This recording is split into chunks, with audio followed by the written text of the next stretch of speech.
সত্য প্রচারে সোচ্চার।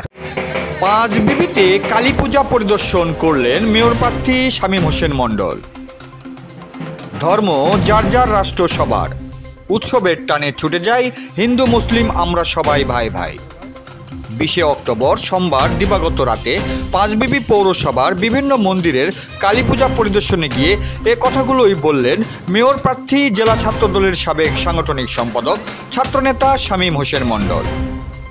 হিন্দু সনাতন ধর্মাবলম্বীদের কালী পূজা উপলক্ষে তিনি পাঁচবিবি পৌরসভার রাধাবাড়ি জয় কালী মন্দির, মাউরিতলা মা কালী মন্দির ও পৌর মহাশ্মশান কালী মন্দির পরিদর্শন করেন। এই সময় তিনি মন্দিরগুলোর বিভিন্ন সমস্যার কথা শুনে সেগুলো সমাধান করার আশ্বাস প্রদান করেন। এ সময় তার সঙ্গে উপস্থিত ছিলেন পৌর যুবদলের সাবেক সিনিয়র সহসভাপতি হারুনুর রশিদ সজল, আটাপুর ইউনিয়ন বিএনপি নেতা আসাদুজ্জামান লিটন ও 8 নম্বর ওয়ার্ড বিএনপির সাবেক সাধারণ সম্পাদক শামসুজ্জামান সোহেল সহ আরও অনেকেই। জয়পুরহাট থেকে জেলা প্রতিনিধি মোহাম্মদ দবিরুল ইসলামের report, DD channel news desk. আসলে যে লোকটা বিভিন্ন মন্দিরে যাচ্ছে, অনুদান দিচ্ছে, সে লোকের দিকে আপনাকে দেখতে হবে, এটা আমাদের দাবি। এই জন্যই বলবো যে 5 টাকা ইনকাম করলে সে 12 টাকা দান করতেছে। অনেকে দেখা যায় যারা নেতৃত্ব দেয়, এর আগে দেখেছি বা এখনো দেখা যাচ্ছে যে এরা 5 টাকা ইনকাম করলে 1 টাকা খরচ করে, 4 টাকা নিজের বউ বাচ্চা বা সম্পদের করার জন্য রেখে দেয়। কিন্তু সে ছেলে না, এই ছেলে খরচ করতেছে এই জন্যই যে আমাদের পাশে থাকার জন্য। আপনারা দেখেন, ভবিষ্যতে একটু চেষ্টা করে দেখেন, আমরা সবাই মিলে একে ভোট দিই না কেন? সামনে নির্বাচন যখন আসবে সবাই একবার সুযোগ দেন, সুযোগ দেখে মেয়র করেন, পরবর্তী যেন আরো বেশি করে আপনাদের পাশে থাকতে পারে।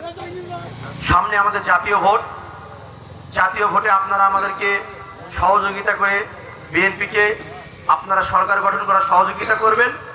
যেই সহযোগিতা নিয়ে আমরা যেন দেশ পরিচালনা করতে পারি।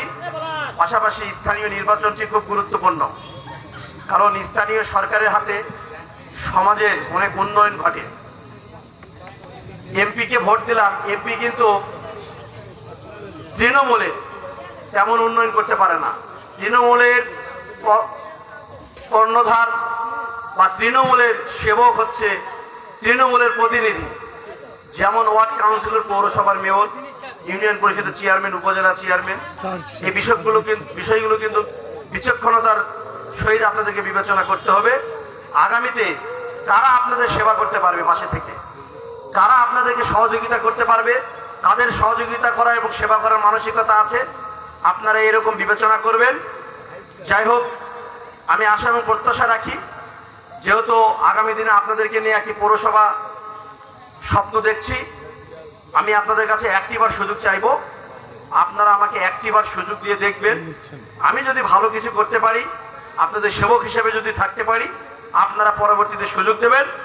যদি আমি ব্যর্থ হই, আপনারা পরবর্তীতে যোগ্য কাউকে খুঁজে নেবেন, আমার কোনো আফসোস থাকবে না। কিন্তু আমি একটিবার পরীক্ষা দিতে চাই, সেই পরীক্ষাতে আমাকে আপনারা সহযোগিতা করবেন, আমি যেন সেই পরীক্ষা পর্যন্ত যেতে পারি।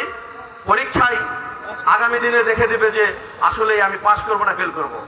সেই প্রত্যাশা রেখে আপনাদের সকলের সুস্বাস্থ্য দীর্ঘায়ু কামনা করে, এবং আপনারা প্রত্যেকেই যে কোনো সমস্যা বা যে কোনো প্রয়োজন মনে হলে আপনারা আমার কাছে আসবেন।